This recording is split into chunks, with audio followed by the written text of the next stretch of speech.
Адамдардагы кеңири тараган оорулардын бири бул сөөл оорусу. Жагымдуу териге жагымсыз көрүнүш берген бул кандайча пайда болот? Алдын алыш үчүн эмне кылышыбыз керек? Дарылоо жолдору бүгүнкү чыгарылышыбызда айтылат. Саламатсыздарбы? Бул ден соолук программасы кайрадан түз эфирде ЛТР каналында. Мен Сейит Амираев алып барам. Ардактуу көрүүчүлөр, бүгүнкү чыгарылышыбыздын темасы тери оорулары же болбосо сөөл.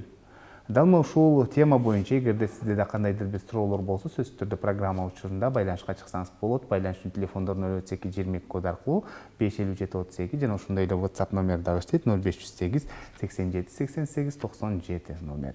Анда студиябызга келген кадырлуу конокторду мен сиздерге тааныштырсам. Венера Ажыкулова Ош областар аралык тери венерология борборунун тери оорулар дарыгери, медицина илимдеринин кандидаты. Жана ошондой эле кийинки коногубуз Кайыргүл Мамытова Ош областар аралык тери венерология борборунун тери оорулар дарыгери. Саламатсыздарбы? Студиябызга кош келипсиздер. Эң алгач эле дал ушул биздин коргоочу органыбыз болгон тери органы жөнүндө жалпы көрүүчүлөргө кыскача маалымат берсеңиз. Тери бул эң организмибиздин эң сырткы катмары болуп саналат. Тери салмагы 3 килограмм, 2,5 килограммдан 3 килограммга чейин болушу мүмкүн. Теринин 3 карты бар. Эң үстүнкү карты бул эпидермис болуп саналат. Кийинки ортоңку карт бул дерма. Эң астыңда турган бул май клетчаткасы же подкожно-жировая клетчатка деп коет. Ушул 3 карттан турат тери. Тери бул оорулардын эң сырткы, организмдин эң сырткы катмары болгон үчүн тери индикатор болуп саналат биздин организмибизде. Организмибизде кандайдыр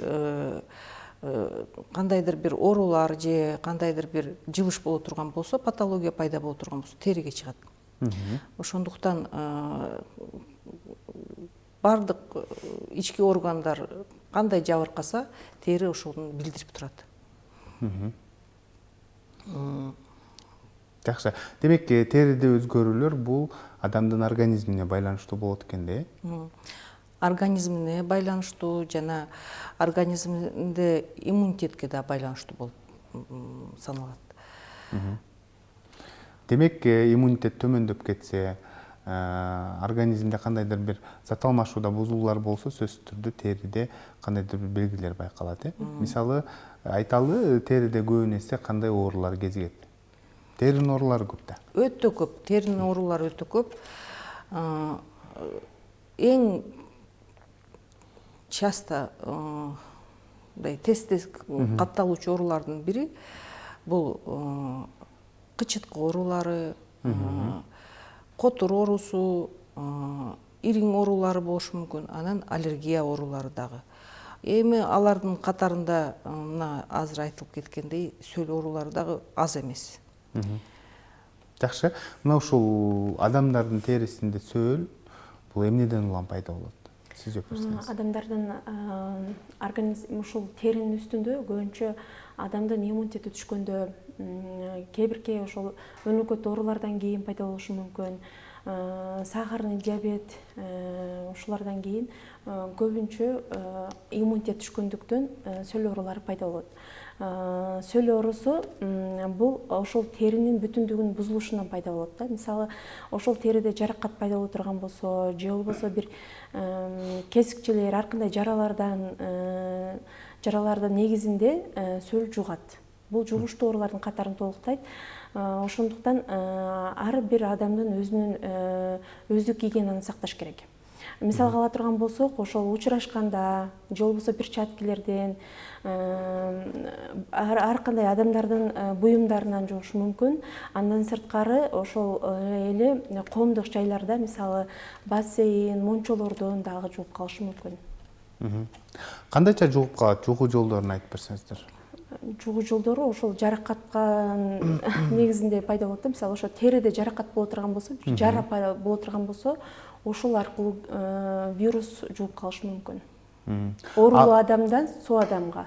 Жакшы, мисалы бир адамдын колуна сөөл чыкты дейли. Ал мисалы ошол башка бирөөнүн жаракатына ошол сөөл тийип кете турган болсо, дароо жугуп калабы? Же болбосо сөөлдө дагы кандайдыр бир жаракат болуш керекпи? Жок, ал көбүнчө иммунитетке байланыштуу болот. Иммунитет канчалык төмөн болсо, ошончолук жугуучу күндөрү тез жугушу мүмкүн. Төмөн болсо. Иммунитет канчалык күчтүү же өтө жогору боло турган болсо, анча-мынча ошо сөөл, анан вирустук оорулар жуга бербейт. Андан сырткары ошол мисалы ошол кээ бирки адамдар терчил болушат да. Ошол мисалы колу буту тердеген адамдарда дагы тез жугат. Ошол жугуусуна шарт түзүлөт да. Тери аркылуу жугуп кетет экен да. Кандайдыр бир жугуш үчүн кандайдыр бир шарт болуш керек. Же нымдуу болуш керек ал жер, же ошол териси жаракат алып жакшы заживлениясы өтө начар болушу мүмкүн, регенерация, терисинин регенерациясы, же кандайдыр бир кошумча бир оору, хронический оорулары бар болсо, иммунитетке жабыркала турган кандайдыр бир причина боло турган болсо, ошондо жугушу мүмкүн. Жакшы, мисалы сөөл, мисалы бул дененин, теринин үстүнкү катмарынан эле пайда болобу, же кандайдыр бир мындай теринин ич жагына дагы пайда болуп калышы мүмкүнбү? Тери мен айткан, жогору айтып кеткендей, тери 3 катмардан турат. Эпидермис менен дерма эки катмарына чейин өсүшү мүмкүн. Ошондуктан эми подкожная жировая клетчаткага чейин өспөйт го, эң үстүнкү, анан ортоңку катмарына чейин өсүшү мүмкүн. Толуктап кете турган болсом, бул ошо подошвенный эми бородавки деп коет. Ошодо көбүнчө сөөлдүн үстүндө кара болуп калат да, сөөлчү өзгөрүшү. Ал ошол кан тамырды кошо жабыркаткан үчүн ошондой кара болуп көрүнүп турат. Териден сырткары кан тамырларда өзгөрүш болот. Жакшы, айтсаңыздар, мына ошол сөөлдүн канча түрү бар? Анан бири-биринин айырмачылыктары эмне? Сөөлдүн 4 түрү бар. Биринчиси бул жөнөкөй. Андан кийин ошо жаш балдарда көп кездешүүчү бул жалпак түрү сөөлдүн. Баягындай уштуу сөөлдөр деп коет. Ал көбүнчө ошо жыныс органдарында көбүрөөк пайда болот. Ошол буттун таманынын астында пайда боло турган сөөлдөр. Айырмаларын айта турган болсок, бул жөнөкөй сөөл көбүнчө дененин бардык бөлүгүнө чыгышы мүмкүн. Ошол көздүн үстүндө мисалга ала турган болсок, бетте, моюнда көбүнчө, анан колдун үстүнкү катмарында көп кездешет. Бул берки жаш балдарда кездешүүчү сөөл, ал жалпак болуп, көбүнчө бетте, анан колдун үстүндө гана кездешет. Анан уштуу сөөлдөр бул ошо жыныстык органдарда, анан бетте, башта дагы кээде кездешет. Алар уштуу болуп айырмаланып турат. Ошол буту бар болот да, уштуу буттар. На тонкой ножки деп коет, буту бар, анан үстүнкү катмары вегетация деп коет. Вегетация болуп баягы короздун тажысы бар го, ошого окшоп өсүп кетиши мүмкүн үстүнө карап. Ошондой сөөлдөр да бар. Бирок болгону ошол жөнөкөй сөөлдөр деле бир сөөл чыга турган болсо, айланасына чогулуп баары биринин үстүнө бири эме болуп, ошондон дагы катмар болуп, ошондон да көп болуп, топтолуп калышы мүмкүн. Ошол да короздун тажысындай болуп, же болбосо цветный капустаны элестетсеңер болот, ошого түстүү капустаны элестетсек болот да. Жакшы, айтсаңыздар, мына ошол сөөл чыкканда адам организминде кандай өзгөрүүлөр байкалышы мүмкүн негизи? Сөөл чыкканда негизи адамда эч кандай өзгөрүү болбойт. Болгону ошол адамда ошо сырткы гана эмеден кожаны гана бузуп эме кылышы мүмкүн. Болгону ошол иммунитети түшкөн адамдарда сөөл пайда болот негизиненчи. Туура эмес, мисалы тамактанса иммунитети түшүшү мүмкүн. Кальций, витаминдин нехватка, ошо витаминдер жетишпегенден кийин пайда болушу мүмкүн сөөлдөр. Же болбосо ар кандай ошо хронический, жогоруда айтылып өткөндөй эле хронический оорулардан кийин пайда болушу мүмкүн. Алардын баардыгы ошол иммунитет түшкөндөн болот да. Анан ошо иммунитеттин аздыгынан сөлдөр не только сөл, а вирустуу дерматоздордун баары пайда болушу мүмкүн. Жакшы, көбүн эсе бүгүнкү күндө кимдер ушул сөөл оорусуна көп кабылдат? Чоңдорбу же жаш балдарбы, ошол эле учурда кайсы курактагылар кимдер? Көбүнчө эми чоңдордун арасында дагы болуп калышы мүмкүн, көбүнчө жаш балдар. Айрыкча жаш балдар иммунитети төмөндөп кеткенде, же кандайдыр бир өтө эми балдар азыр балдардын арасында өтө слабый балдар дагы өтө көп болуп атат. Себеби дегенде ар кандай оорулардын түрү көбөйдү.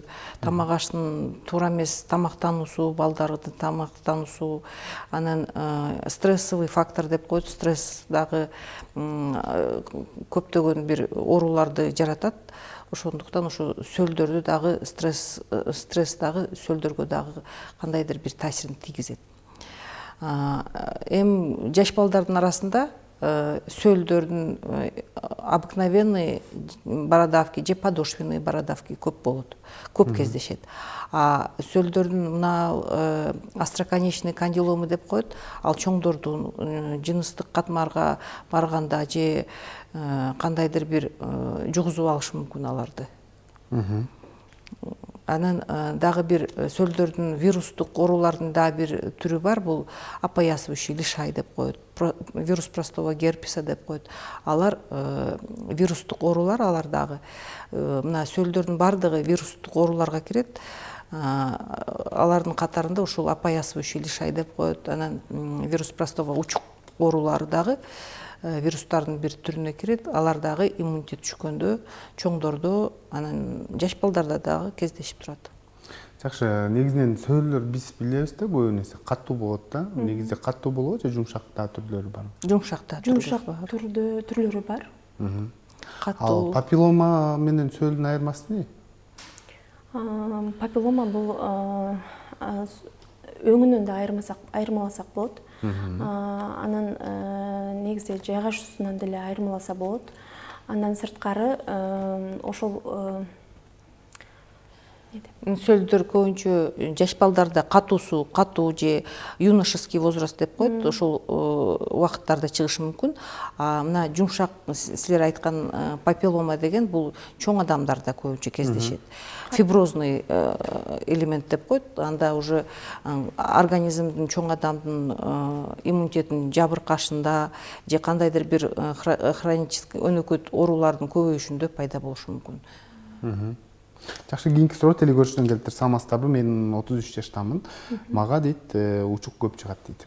Бир нерседен чочуп калсам чыгат дейт. Ошол эле учурда сасык тумоо менен ооруп сакайганда ушундай учуктар чыгып кетет дейт да. Муну кантип жок кылсак болот? Анан менден башка балдарыма да өтүшү мүмкүнбү деген суроо калыптыр.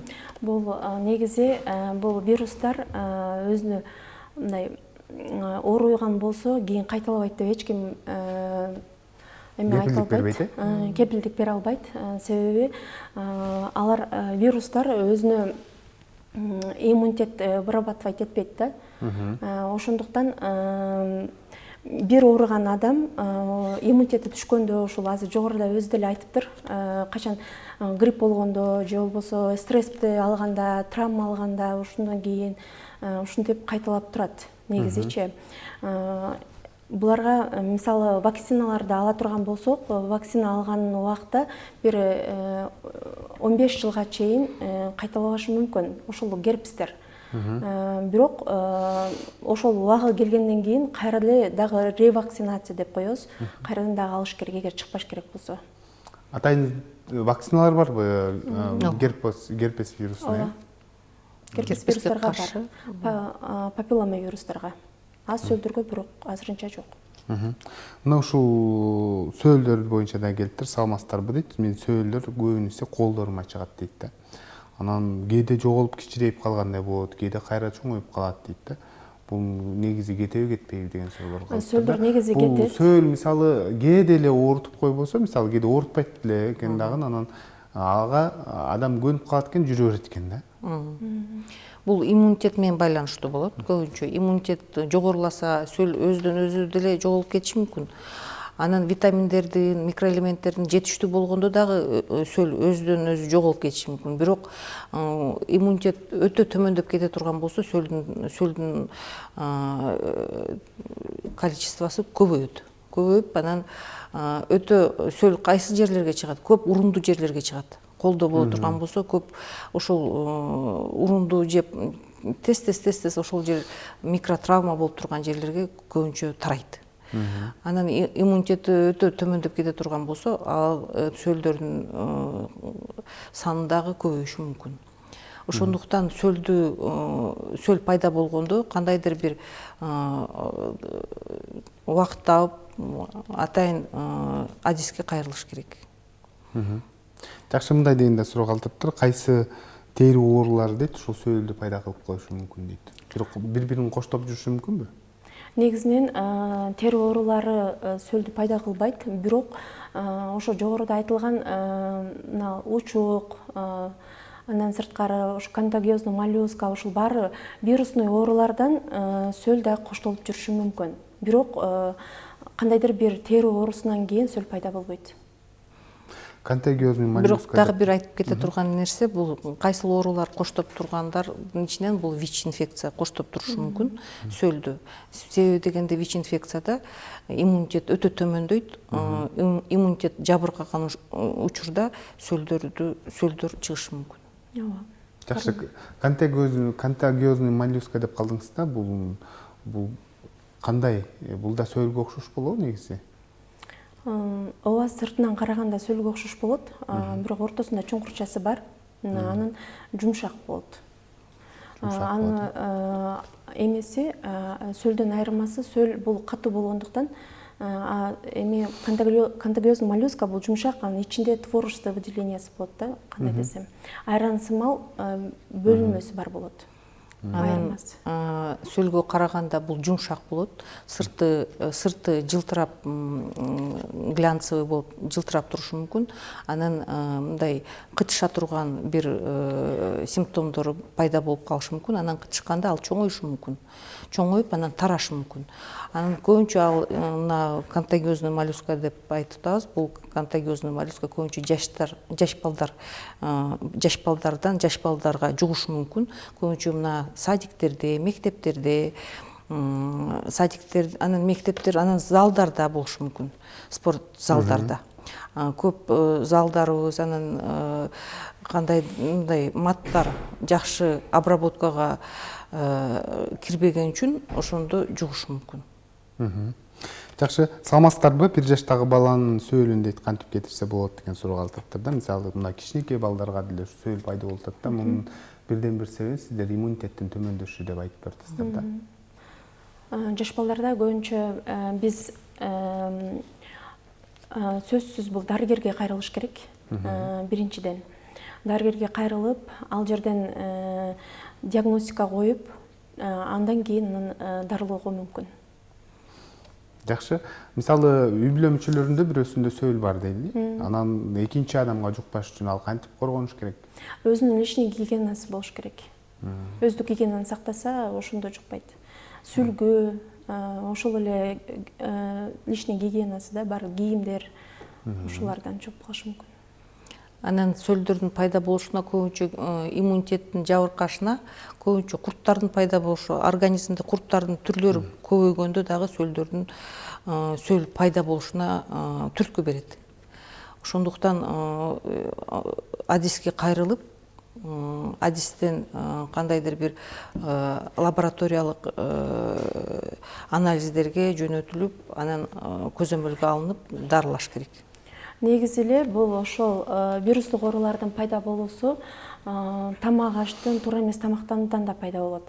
Биз азыр жеген көбүнчө тамак аштарыбыз химикат тамактар, фастфуд, ушуларды көбүрөөк жегендиктен, мисалы жаш балдар көбүнчө чипсы, крешки, баягы газдалган суулар, соктор, ушуларды көбүрөөк пайдаланабыз. Ошондуктан көбүнчө ушу мөмө жемиштерди, жашылча жемиштерди көбүрөөк пайдаланса, бул иммунитетке да пайда. Ошондуктан мен ушуну сунуштайт элем. Кийинки суроо, саламатсыздарбы? Мен 62 жаштамын дейт. Текшерилсем дейт, өтүмдө полип бар деп айтты дейт да. мына ички органдарга да полиптин өсүп калышы ошол эле учурда кошумча суроо бул мисалы сөөлдөр да пайда болуп калышы мүмкүнбү органдарда? Негизи органдарда, ички органдарда сөөлдөр пайда болбойт.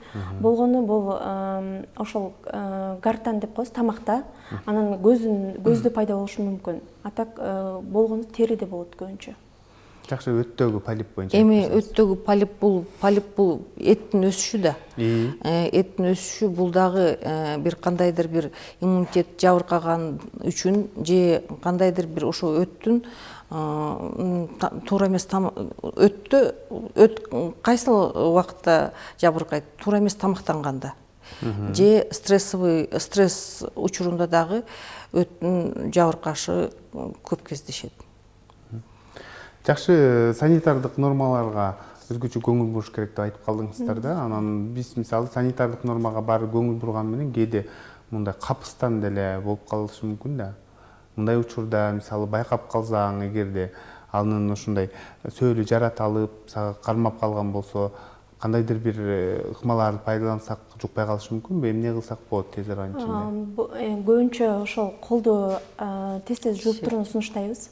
Колдорун антисептик колдонуусу. Ошол анан калган буюмдар дезинфекциялаш керек. Анан витаминдүү тамактарды көп жеп, жер жемиштерди көп пайдаланып жеп турган дагы сөөлдүн мындай сөөл тез эле жууп кете бербейт. Ал сөөл кандайдыр бир өзүнүн учуру болот. Может быть, иммунитет төмөндөп кеткен убагында же ошол иммунитет төмөндөгөндө кандайдыр бир терисин жабыркаган учурда гана жугушу мүмкүн.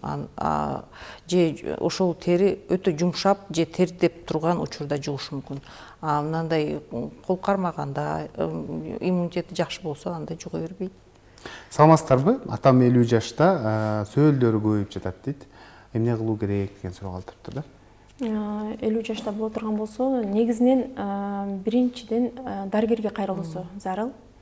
Бул жерде ошол вируска каршы дары-дармектер бар, иммунитетин көтөрүш керек. Бул жерде бир эле дерматолог врачтарга эмес, вирусолог, иммунолог, эндокринолог врачтарга да кайрылуусу зарыл. Адиске кайрылуусуну биз бекерден айтпай атабыз. Себеби дегенде элдин көз карашы менен сөөл деп айта бериши мүмкүн, бирок ал сөөл да болбой калышы мүмкүн. Ошондуктан дифференциация жасаш керек. Аны чындап ошол сөөл бекен же ал сөөлгө окшогон, может быть, эт өсүп аткандыр, может кандайдыр бир териде кандайдыр бир мындай папиллома деп коет, ошого окшош дагы сөөл деп айтышы мүмкүн. Алардын бардыгы адис гана тастыктайт да. Жакшы, кээде мисалы башка ооруга алмаштырып жүрө бериши мүмкүнбү? Башка ооруга дагы алмаштырып, анан көп учурда биздин калкыбыз туура эмес дарылап, көз ачыктарга өздөрү дагы бир кандайдыр бир интернет же досторунун айтуусу боюнча бир кандайдыр бир кислоталарды куюп алышы мүмкүн. Анда мындай жакшына турган сөөл злокачественяться этип кетиши да мүмкүн. Ошондуктан адиске кайрылуусу өтө зарыл. Мындай дегенде суроо келиптир. Сөөлдү дейт, дарылабай жүрө берсем өзү кетеби деген суроо калтыр. Дарылабай жүрө берсе, негизи дарылабай жүрө берсе кетиши мүмкүн иммунитети көтөрүлгөндө. Бирок 100% эмес. Кээ бирки адамдарда гана болушу мүмкүн ал. Сөөлдө сөзсүз дарылоо керек. Себеби башка организмдерге жугуп кетиши мүмкүн. Иммунитети түшкөндө, болбосо ошол эле адам грипп болуп ооруганда деле иммунитет резко түшүп сөөлү көбөйүп кетиши мүмкүн. Жөнөкөй эле грипптен кийин дагы. Жакшы, маегибизге бир аз тыныгуу жарыялайбыз. Азыр болсо кезекти видео материалга берсек, андан соң кайрадан жолугушабыз. Биз менен бирге болуңуздар.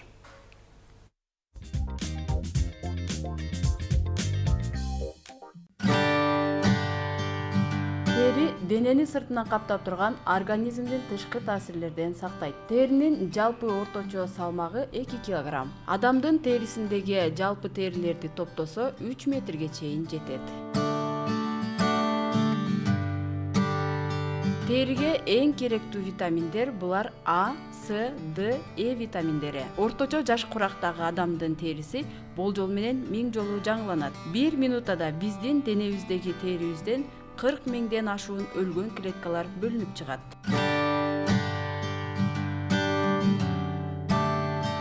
Терибиздин эң жука жери болуп, бул көздүн айланасы эсептелет. Бул жердеги терибиздин калыңдыгы 0,5 мм болсо, ал эми эң калың жери бул согончогубуз. Калыңдыгы 3 мм чейин жетет. Тери дененин температурасын жөнгө салат. Ысыкта андагы кан тамырлар кеңейип, тер бөлүп чыгарса, тескерисинче суукта ичкерип, адамга бирдей температураны кармап турууга жөндөмдүү. Эгер териге кам көрүүчү каражаттарды койсоңуз, ал 26 секундта канга түшөт. Эң кызыгы терибиздин тердебеген жерлери. Алар биздин эриндерибиз, кулагыбыздын ичи, тырмактарыбыздын алды. Териде болжол менен 1000ге жакын ар түрдүү 1 миллиард бактериялар жашайт.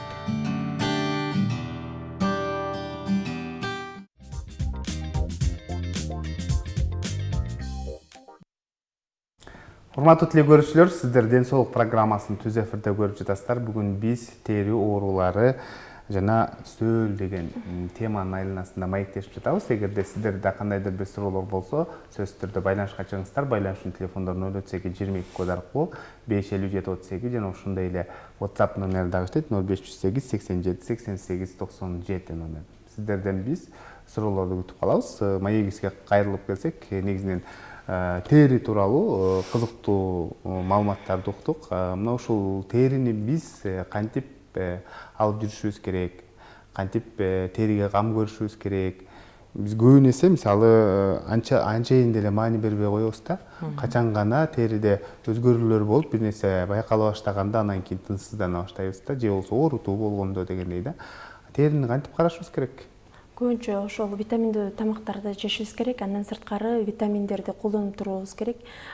Кальций, ошо рыбы жир, андан сырткары омега-3 деп коебуз. Ошолорду, цинк, ошондой витаминдерди көбүрөөк ичип туруубуз зарыл. Териге кандай камсыздануу, бул тери өзү таза болуу керек. Дайыма таза кармап, анан өзүнчө кремдердин, анан жумшата турган ар кандай кремдердин түрлөрү, самындардагы түрлөрүн жумшак тери жумшайт турган майздарды, кремдерди колдонуш керек. Себеби дегенде тери жабыркабаш керек. Жабыркай турган болсо, ар кандай мына айтылып кеткен микробтор, бактериялардын түрү ошол жака көбөйүшү мүмкүн. Теринин таза болуусу ички органдарды тазалыгын, анан оорусу жоктугун билдирип турат. Түсү, анын жумшактыгы, анын жабыркабай тез өз калыбына келип калышы, бул организмдин иммунитетин, өзүнүн дагы организм кандайдыр бир ички органдар тазалыгын билдирет. Жакшы, тери витаминдүү тамактарды жеш керек деп калдыңыз да. Териге негизи кайсы витамин көп керек? Витамин ошол А, Е витаминдер, Д витамин, кальций ушулар керек да көбүнчө. Алар көбүнчө ошол жашылчаларда, этте көп болот. Кальций мөмө жемиштерде, андан сырткары ошол баягы горох. Жакшы, кийинки суроо тема боюнча берсем, эмне үчүн териде дейт сөөлдөр адамдын моюн жагына, анан колдорунан, анан жыныс органдары жакта көп пайда болот деген суроо калтырыптыр да. Сиздер өзүңүздөр эмне деп айтат элеңиздер адис катары? Моюн жактарда, ошол жак көп тердеген жактарда болот да көбүнчөчү. Нымдуу жерлерде айрыкчачы. Анан папиллома деп коет, ал ошол папилломатоз моюн жакка көп болот. Ал жашы жогору мындай улгайган мезгилде көп пайда болот да. Себеби дегенде ал жерлер көбүнчө ачык болуп, анан күндүн нуруна, анан кандайдыр бир тердеген учурда анан индикатор болуп саналган себеби дегенде ал жерде ачык болуп күндүн нуруна тез тийип турган учурда же кандайдыр бир трение болсо ушул жака көбөйүшү мүмкүн. А колдогу сөлдөр бул көбүнчө эми жаш кезде же жаш балдарда пайда болот. Мына остроконечный кандилома деп айттык. Бул остроконечный кандилома көбүнчө бул жыныс органдарга пайда болушу мүмкүн. Жакшы. Мындай деген суроо калтырыптыр. Ушул дарылоо боюнча айтып бериңиздерчи. Чындыгында дарыласак, биз дары-дармек иче турган болсок сөөл кетеби? Анан кээде мындай дегенде суроо калтырыптыр. Канча жолу кайрылдым, бир жыйынтык болбоду деген дагы суроолор бар да. Дарылаганда ошо дары-дармектерде көбүнчө сөл иммунитетин көтөрө тургандарды көбүрөөк пайдаланыш керек. Мисалга ала турган болсок, ошол сөлдү бизде азыр эми лазерлық лечение кыла турган болсок, мисалы, андан кийин чыкпайт деп эч ким гарантия бере албайт, кепилдик бере албайт.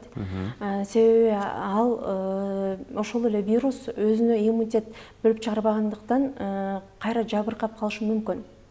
Ошондуктан жардам бербейт деп айтыштары мүмкүн дарыгерге кайрылганда. Бирок сөзсүз кайрылып, иммунитетин көтөрүп, бир эле дерматолог эмес, сөзсүз иммунологко да көрүнсүн, себеби иммунитетин биринчи очередде көтөрүш керек. Вирусту бул дарылоо үчүн вирусологдорго, андан сырткары бул көбүнчө эндокринный нарушениядан кийин болгон үчүн эндокринологко дагы көрүнүшү зарыл. Жакшы, мисалы сиздерге келет, сиздер өзүңүздөргө тиешелүү дары-дармектер жазып бересиздер, анын кандайдыр бир эффективдүүлүгүн сурап турасыздарбы? Бейтап байланышып турабы ошол дарылоо убагында? Албетте, ал дарылоо убагында биз вируска каршы противовирусный дарыларды жазышыбыз мүмкүн. Эми анан ага каршы ушул вирустук оорулардын катарына киргендиктен противовирусный дарыларды, анан иммунитет көтөрө турган витаминдерди, иммуномодуляторлорду кошо назначать этишибиз мүмкүн. Ал дайыма ал оорулуу адис менен связьде турат, кайрылып турат. Жакшы, саламатсыздарбы, менин мойнумда дейт кара сөөлдөр бар дейт. Аны кантип кетирсек болот дейт. Сөөлдөрдүн дагы мындай түстөрүнөн айырмаланып турабы? Сөлдөр ар кандай түстө болушу мүмкүн. Ошол эле боз, саргыч, күрөң өңдө болушу мүмкүн. Анан кара дагы өңдө болушу мүмкүн. Эгер азыркы айтып өткөн бейтаптыкы бул кара өңдөгү сөлдөрү дарыласа болот. Анын лазерлық лечение кылган оң деп айтат элек. Анан бирок андай мына сиз айтып кеткендей ал жакты биз көрбөй айта албайбыз. Себеби дегенде ал сөлгө окшогон меланомага окшогон нерселер чыгып калышы мүмкүн. Ал меланома деген бул сөлгө окшоп турат, бирок раковый клеткалардын көбөйүп кетиши да мүмкүн. Ошондуктан адиске кайрылып, адистен консультация алып, анан гана адистин айтуусу менен, назначениясы менен гана ага кандайдыр бир дарылоосу зарыл. Өз башымча анан аны сыгып, тытып, үстүнөн кармап же дагы бирдемке кандайдыр бир аракеттерди жасабаш керек. Жакшы, сөөлгө деле ошондой кээде жаракат кылып, кээ бирлер болсо жулуп алып, же бир нерсе менен кесип салып, ушундай болгон учурлар болот экен да. Негизи ушул туурабы? Негизи бул туура эмес. Себеби бул сөл өзү доброкачественный опухольго киргендиктен тийип, залалдуу эмес, залалдуу эмес шишик. Эгер тийишип, ошо сиз айткандай тийип кое турган болсо, анда залалдуу шишикке айланышы мүмкүн. Ошол раковый клеткалары көбөйүп, ошол жерден пайда болушу мүмкүн. Ошондуктан тийүү өтө коркунучтуу. Жакшы, кийинки суроо саламатсыздарбы? Сөөл эмнеден улам пайда болот деп азыр эле кошулган окшойт бул көрүүчүбүзчү. Ошентсе да кыскача токтолуп кетсеңиздер. Сөл көбүнчө бул вирустук ооруларга кирет, жугуштуу болуп саналат. Сөлдүн бир нече түрлөрү бар. Бул обыкновенный деп коет, жөнөкөй подошвенный тапанда пайда болгон сөлдөр, анан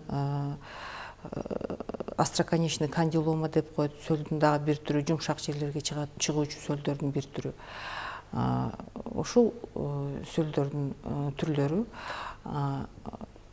Бирок сөлдөр көбүнчө вирустук болгон үчүн иммунитети ылдыйлап калганда гана жугушу мүмкүн. Мындай жакшы иммунитети жакшы боло турган болсо, териси таза боло турган болсо жукпайт. Жакшы, негизинен өзүңүздөр билесиздер, мына ушул сөөл бул көп убакытка чейин адамдын денесинде жүрө бергендиктен адамдар ар башка жактардан дарылоону издейт экен да. Ошол эле учурда биздин элдик медицинаны да колдонушат экен. Мисалы мондой ишенимдер да бар, жаңы ай чыкканда ага учурабыз учуп кетти деп дагы айтышат да. Бул кээде кээ бирлер айтат, ушул айга учургандан кийин жок болуп кетти деп да айтышат да. Муну сиздер кантип түшүндүрүп берип элеңиздер? Бул нерсени, бул негизи биз жогоруда эле сөл бул ошол иммунитеттин байланыштуу деп айтып өттүк. Себеби адамдын ишеничи бул иммунитетти көтөрөт да. Ошондуктан жоголушу мүмкүн. Иммунитет көтөрүлгөн сайын вирус төмөндөйт. Ошондуктан жоголот. Жакшы, кийинки суроо папилломанын түрлөрүнө токтолуп кетиңиздерчи, анан папилломанын коркунучтуулугу жокпу деген суроо калтырыптыр да. Чындыгында, мисалы, жашы өтүп калган көбүнесе аялдарды карай турган болсок, мойнуларында папилломалар пайда болуп калат да. Козу карын сымал болуп, мынтип бири-бирине улашып кеткен учурлар да болот да, аябай көп болупчу. Ошону айтып берсеңиздер, Эми папилломалар бул көбүнчө аялдарда көп кездешет, эркектерге караганда. Аялдар көп жабыркайт бул папилломалар менен. Папилломалардын ошол көбүнчө денесине тарашы, бул көбүнчө мындай жаш кыздарда болбойт. Чоң аялдарда, анан 45-50дөн өткөндө пайда болот. Алар жумшак, ортпайт. Бирдемке тие турган болсо, кандайдыр бир же кийим, катуураак кийим болсо, может быть, цепочка тие турган болсо, алар көбөйүшү мүмкүн. Ошондуктан аларды козгобош үчүн күндөн дагы тосуп туруу зарыл. Аларга көбүнчө биз бет майларды SPF коебуз, кремдерден, бирок мойнубузга коюудан унутуп калабыз. Көбүнчө бул папилломалар мойын жака ачык жер болгон үчүн күндүн нурунун таасиринде да көбөйүп кетиши мүмкүн. Ошондуктан кремдерди SPF 50-60 SPF менен мойынга дагы коюу зарыл. Себеби дегенде ал жердеги папилломалардын саны да көбөйөт, көлөмү дагы чоңоюшу мүмкүн. Аларды көбүнчө биз криотерапия деп коет, муздаткыч жол менен же электрокоагуляция ошол жолдор менен алышыбыз мүмкүн, бирок аларга дагы адиске кайрылуусу зарыл. Жөндөн-жөн өздөрү оорулуулар өздөрү билип, өздөрү бирдемкелерди жасаган туура болбой калат. Жакшы, саламатсыздарбы? Папилломаны дарыласа кетеби деп дагы суроо калтырыптыр да. Папилломаны дарыласа кетет. Дарылоо кандайча жүрөт? Ал мисалы майз жазып бересиздерби, же болбосо дары-дармек кабыл алабы? Же лазердик кандайдыр бир дарылоолор болобу? Лазердик электрокоагуляция деп коебуз, ошо криотерапия жолдору менен аны жоготуу жолдору бар. Бирок ошого кошумча витаминдештирилген тамак аш, витаминдердин түрү, кальций, цинк деген микроэлементтер, анан витамин С обязательно колдонуу зарыл. Себеби дегенде теринин жабыркашына витамин С жетишпей турган болсо, эң биринчи түрткү болуп бул витамин С жетишпеген, Д витамин жетишпегенде дагы ушундай пайда болушу мүмкүн. Бизде байланышта көрүүчүбүз бар, кабыл алып түз эфирге алып чыгабыз. Саламатсызбы, кош келипсиз, кандай сурооңуз бар? Урматтуу көрөрман, биз сизди угуп жатабыз. Менин колумда кара тактар бар. Саламатсыңарбы? Менин колумда кара тактар бар. Саламатсыңарбы? Менин колумда кара тактар бар. Бир 2 жыл болуп калды. 2 жыл болуп калды. Врачка барсам, маз берди, анан кийин куртуң бар экен деп таблеткаларды берди, ичсем деле мазды койсом деле кетпей жатат. 2 жыл болуп калды. Эми ошол зыян болуп кийин бир ракка айланып кетпейби? Кычышпайт, оорубайт, күнгө чыксам, мындай неприятный болуп чым дейт. Кайсы жагында дейт? Колдорумда дейт. Эми бул эженин жашы улуу болсо керек, биздин эмебиз боюнча каратак дегенге караганда. Эми каратактар ар кандай болушу мүмкүн. Биз азыр көрбөй туруп айта албайбыз, бирок бул ошол көбүнчө караган улуу жаштагы, улуу муундарда пайда боло турган каратак болушу мүмкүн. Азыр эже айтып өткөн. Ал боло турган болсо, көбүнчө ошол боор ооруларында да пайда болушу мүмкүн. Эжеге сунуштайт элек, гастроэнтеролог врачтарына кайрылуусун. Жакшы, мына ушул каратактар мисалы көбүнесе жашы бир аз улгая баштаганда деле бетте пайда болот, колдордо, ошол эле учурда моюндарда пайда болот да. Мунун себеби мындай, бул табигый көрүнүш деп билсек болобу, же кандайдыр бир бузулуулар болгонбу, кандайдыр бир зыяндуу нерсенин таасиринен уламы ушундайбы дегеним да. Негизи ошол адамда жашы улгайган сайын биздин кожабыз бул 80% бул суудан турат. Суусу азайган сайын улгайган адамдарда суусу азаят, ошондуктан дагы каратактар пайда болот. Тери картайганда. Бул каратактардын да пайда болушу бир причинасы болуп, бул өт менен боордо жабыркаса, ошол учурда дагы тактар пайда болот териде. Себеби дегенде боор бул теринин тазалыгын карап турган органдардын бири да.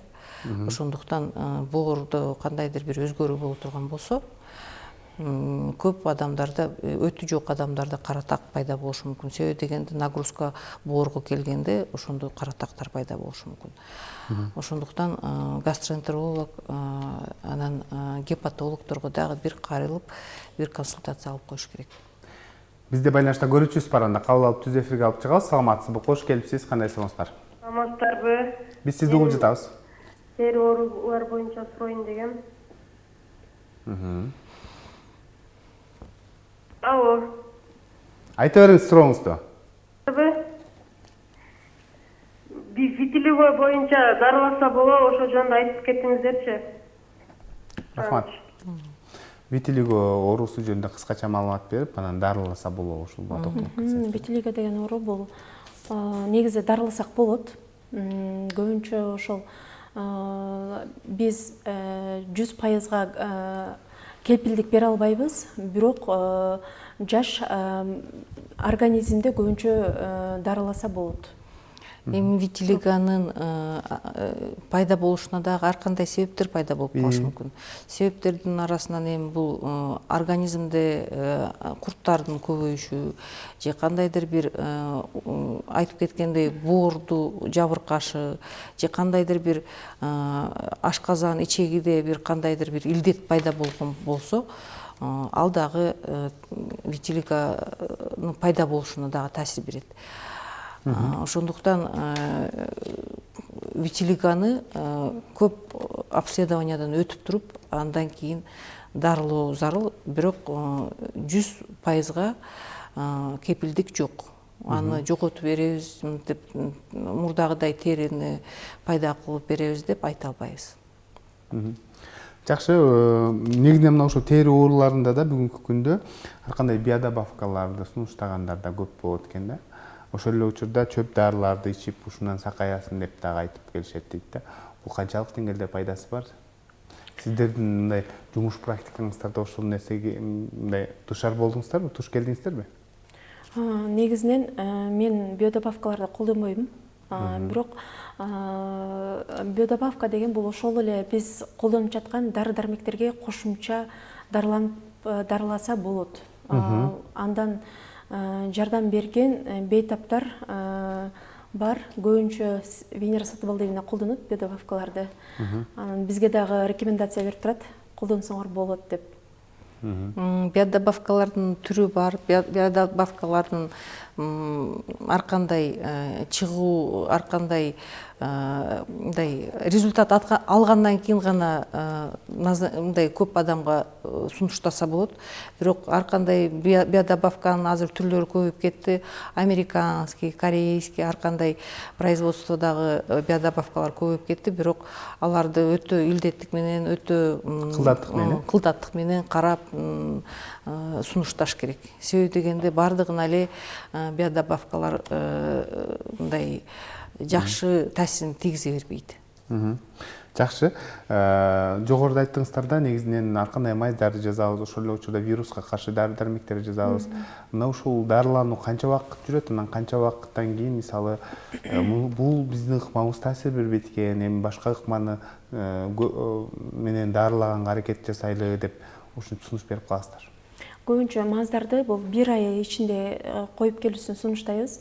Эгер 1 айдын ичинде жардам бербей турган болсо, анда ошо криотерапия деп коебуз. Бул суюк азот, муздак ошол менен дарыласак болот. Же болбосо лазеротерапия, алар менен дарылоону сунуштайбыз. Жакшы, бизде байланышта көрүүчүбүз бар, анда кабыл алып түз эфирге алып чыксак. Саламатсызбы, кош келипсиз, кандай сурооңуз бар? Биз сизди угуп жатабыз, сурооңуз болсо берсеңиз болот. Саламатсыздарбы? Мен мынау бөрү жатыш боюнча берейин дедим эле. Мынау денедеги бөрү жатыш деп коет. Ушул бөрү жатыш боюнча берейин дедим эле. Алган дары-дармектерим деле таасир этпей атат, убактылуу эле болуп атат. Анан көбүнчө түнү чыгат да. Уколун деле алдым. Баягы неме дартан изилештим. Таасир этпей атат. Бул эмнеден болушу мүмкүн? Эмне кылсак болот? Рахмат сурооңузга. Бөрү жатыш бул крапивница деп коет биздин медицина тили менен. Бөрү жатыш көбүнчө кимдерде пайда болот? Көбүнчө иммунитети төмөндөгөн адамда же кандайдыр бир өнөкөт оорусу бар болсо, ошондо бөрү жатыш кайра-кайра кайталоосу мүмкүн. Ошондуктан бөрү жатыштан жакшы результат алыш үчүн хронический өнөкөт ооруларды бир сыйра каратып, бир сыйра дарылоосу зарыл.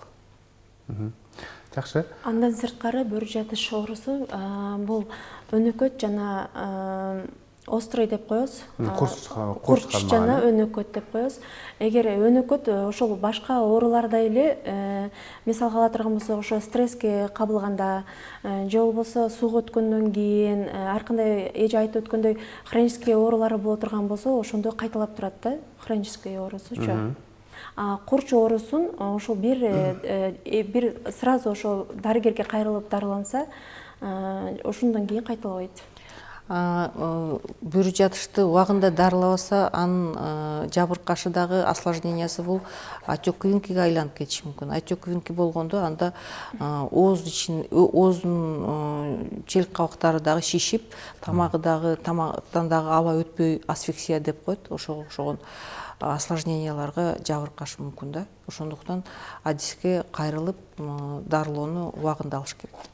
Бизде байланышта көрүүчүбүз бар. Кабыл алып түз эфирге алып чыгабыз. Саламатсызбы, кош келипсиз. Кандай сурооңуз бар? 10 жашар кызым бар да. 10 жашар кызым бир 3-4 жеринен башынан тегерек болуп эле чачтар түшүп калды да. Больницага барып көзүн станцияга барып көргөзсөк, бир дарылар жазып берди. Болбой атат да дагы элечи. Рахмат. Эми чач түшүү бул ар кандай түрү болушу мүмкүн. Чач түшүүнүн кандайдыр бир кычыткы оорусу жуккан болсо, же кандайдыр бир витаминдер, микроэлементтер жетишпесе дагы чач төгүлүп калышы мүмкүн. Аллопеция деп коет. Бул тегерек болуп түшүп атат. Тегерек. Ушул мен дагы азыр көрбөгөн үчүн мындай жалпы эле маалымат берип атам. Себеби дегенде бул оорулардын тегерек түшүшү грибковый инфекция бар болсо, же кандайдыр бир витаминдердин же микроэлементтердин жетишпегендигинен түшүп калышы мүмкүн. Анан дагы бир стрессовый фактор бар болсо, ошондо дагы тегерек. Эми мен азыр көрбөгөн үчүн мындай ачык айта албай турам да азыр. Андан сырткары ошол сифилис деген ооруда дагы ошондой төгөрөк болуп түшөт да. Ошон үчүн сөзсүз дарыгерге кайрылышы зарыл. Аны сиздер мындай көрүп туруп, анан дары дармекти жазып бересиздер да. Көрүп туруп жазып беребиз. Мисалы түшкөн чачтар кайра чыгабы, чыкпайбы? Кээде мындай карасаң, ошо тегерек болуп түшкөн, мисалы чыкпагандай эле сезилет да. Чыгат. Түп тамыры менен түшүп калгандай сезилет да, жылтырапчы. Кээ бир учурда чыкпай да калышы мүмкүн. Ага дагы 100% кепилдик бере албайбыз, бирок көбүнчө чыгарууга аракет кылабыз, чыгат. Кийинки суроо телекөрүүчүлөрдөн: саламатсыздарбы, менин колумда сөөл бар болчу дейт. Анан сиздердин ооруканаңыздарга кайрылганымда дейт, мага ал жактан дейт снефлананын көп пайыздуулугун айтты дейт. Анан Орусиядан алдырдым дейт, алдырып пайдаландым дейт, бирок жардам бербеди деген суроо калтырыптыр. Бейтап туура эмес түшүнүп калган окшойт. Снафлана деген бул башка гормоналный мазь. Ал бул вирустук ооруну эч кандай өлтүрө албайт. Эми Россиядан алдырып сүйкөй турган болсо, ал ошол 3% оксалиновый мазь болушу мүмкүн. Оксалиновый мазь боло турган болсо, ал туура эле. Бирок синафлана деген мазь бул сөлгө эч кандай таасирин тийгизе албай калат. Ошол оксалин мазин колдонсо жардам бербейби? Оксалин мазин колдонсо жардам берет, бирок бир айдын ичинде же бир 10 күндүн ичинде таасирин тийгизбейт. Узак колдонуш керек. Узак канча убакыт? 3-4 ай. 3-4 ай пайдаланыш керек. Жакшы, лазердик терапия деп калдыңыздар да. Мына ушул лазердик терапия жөнүндө айтып берсеңиздер. Мисалы буга чейин лазердик терапия пайда болгонго чейин сиздер атайын бир күйгүзүшчү каражаттарды дарыканадан алып, ошону жок кылсаңар болот деп сунуштап берсеңиздер, бүгүнкү күндө азыр эле барса, мисалы көп нерсе ошол лазердик терапияга жөнөтөсүздөр да негизинен. Анын мындай денеге зыян келтирип койбойбу? Лазердик лечение бул негизинен ошол ал сөлдү алгандан кийин ордунда дагы калат, бирок ал убактылуу гана мезгилге чейин, бирок эч кандай зыян келтирбейт териге. Бирок кайрадан сөл ошол айланасында чыгып калышы мүмкүн бирок. Эмне үчүн? Себеби вирус ошол айланада сакталып калган болушу мүмкүн да, ошондуктан. Көп учурда лазер анан электрокоагуляция бул жол менен жоготууда көбүнчө чыкпайт. Бирок кандайдыр бир иммунитет төмөндөгөндө же кандайдыр бир дагы бир кошумча оорулар кошулганда пайда болушу мүмкүн. Себеби дегенде иммунитет буга пайда болбойт. Ошондуктан. Саламатсыздарбы, менде сөөл бар дейт.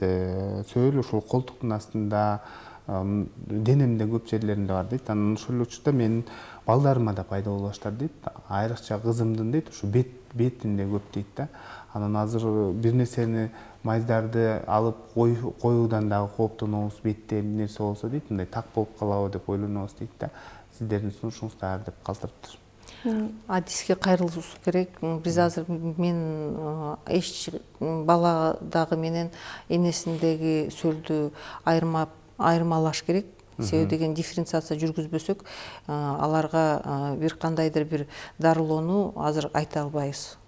Себеби дегенде көрүп анан бир дарылоону сунушташыбыз мүмкүн да. Азыр мына көрбөй туруп айтыш өтө кыйын. Ошондуктан бир адиске кайрылып, адистен консультация алгандан кийин гана дарылоо зарыл. Жакшы, айтсаңыздар, негизинен мына ушул сөөлдөрдү дарылагандан кийин канча убакытта чындыгында кетет? Анан сиздер жана жогоруда кайра пайда болуп калат деп айтып калдыңыздар да. Бул чындыгында эле толук сакайгандан кийин кайра дагы башка жактарына пайда болуп калышы да мүмкүнбү? Мүмкүн. Себеби биз айтып өттүк го, бул вирус, ошо сөлдүн вирусу, бул өзүнө иммунитет пайда кылбагандыктан, эгерде адамда иммунитети түшкөн болсо, вирус кайра көтөрүлүп пайда болушу мүмкүн. Ал толук мүмкүн. Жакшы, саламатсыздарбы, денедеги папилломаны дейт, биз косметологторго кайрылып күйгүзүп алдырып койсок болобу, ал кооптуу эмеспи деген суроо калтырыптыр да. Косметологторго эми азыр биздин шаарда косметологтордун биз билген дерматокосметологтор өтө аз. Себеби дегенде косметолог бул мындай средний специальность менен бир мындай толук дерматологияны билбеген косметологтор деле көп. Анан ошондуктан мындай айтуу кыйын. Кайсыл косметолог кандай алышыны биз айта албайбыз, бирок эми аппараты бар болсо, бирок какой-то бир дерматологдон консультация алып туруп, анан жөнөтүлгөн болсо, анда кандайдыр бир натыйжа болушу мүмкүн, бирок шаарыбызда дерматокосметологдор өтө аз. Жогоруда айттыңыздар да, бул сөл, ошол папиллома, бул залалсыз эмес шишиктер деп калдыңыздар да. Эгерде убагында кайрылбаса, кандайдыр бир жаракат келтире турган болсо, ал залалдуу болуп калышы дагы мүмкүн деп айттыңыздар да. Мына ушундай учурлар кезиктүүбү негизи? Кездештүбү жумуш тажрыйбаңыздарда? Бизге кайрылган жарандарда мындай папиллома пайда боло турган болсо, өтө подозрительный боло турган болсо, биз онкологко жөнөтөбүз. Аларды дарылоодон эми өтө мындай коркунуч пайда кылат да, себеби дегенде онкологдун дагы бир консультациясынан өтүш керек. Себеби дегенде билбей кармап, билбей бир кандайдыр бир дарыларды жазып ала турган болсок, анда жабыркай турган папиллома боло турган болсо, осложняться эте турган болсо, анда өтө өкүнүчтүү болуп калат. Ошондуктан биз косметолог, онкологдун бир консультациясынан өткүзүшүбүз зарыл. Айрыкча ошол уштуу сөлдөр деп айтып өттүк, жыныстык жакта боло турган. Ошол сөлдөрдөн кийин көбүнчө ошол рак шейки матки деп көп пайда болгондор бар. Себеби ошондуктан сөзсүз дарыгерге кайрылуусун сунуштайт элекпиз. Жакшы, анан денеде калдар дагы бул кооптуубу? Мына дарылап алдырып салыш керекпи, же болбосо аны жөн койгон туурабы? Өзү калдар бул доброкачественный опухольдарга кирет, ошолордун санына кирет. Ошондуктан аларды тийбөө керек. Калдар менен калдарды күндүн нурунан дагы бекитүү керек. Себеби дегенде калдар күндүн нуруна дагы көбөйүшү мүмкүн. Ошондуктан аларды кармабай, аларга эч кандай майздарды, ар кандай бирдемкелер сүйкөөдөн дагы алыс болуш керек. Жакшы, ардактуу телекөрүүчүлөр, бүгүн бизде конокто Венера Ажыкулова, Ош областаралык тери венерология борборунун тери оорулар дарыгери, медицина илимдеринин кандидаты, жана ошондой эле кийинки коногубуз Кайыргүл Мамытова, Ош областаралык тери венерология борборунун тери оорулар дарыгери болду. Сиздерге рахмат айтабыз, атайын убакыт бөлүп, жалпы телекөрүүчүлөргө жакшы маалыматтарды айтып бердиңиздер. Соңку суроо, бул дарылап жатканда диета сакташ керекпи? Мына ошол териде кандайдыр бир өзгөрүүлөр болуп, папиллома же болбосо сөөл чыкканда? Албетте, диета сакталуу өтө зарыл. Себеби дегенде биздин акыркы мындай тамактануубуз өтө аралашып кеткен. Бир эмнелерди жегенге болот, эмнелерди жегенге жемиштерди көп жеш керек, жер жемиштерди, витаминдештирилген. Эми бизде цинк, кальций жерибизде өтө көп. Ошолорду көп жесек дагы терини кандайдыр бир жакшы мындай сапаттарына алып келиши мүмкүн. Витаминдештирилген бизде базарыбызда дагы өтө көп жер жемиштер. Дан азыктары мүмкүнбү? Дан азыктар дагы өтө пайдалуу. Мүмкүн. Болгону бул жерде ошол кыскача ширин нерселерди көп жебеш керек. Өтө ачууну да көп жебеш керек. Себеби булар ошол рактуу клеткаларды козгой тургандар, газдалган суулар, анан жогоруда айтып өткөн ошол көбүнчө балдарга чипсы, крешки, китайский нерселерди бербеш керек. Рахмат сиздерге. Ушуну менен ден соолук программасын жыйынтыктайбыз. Кайрадан эфир аркылуу амандашканча сак саламатта туруңуздар.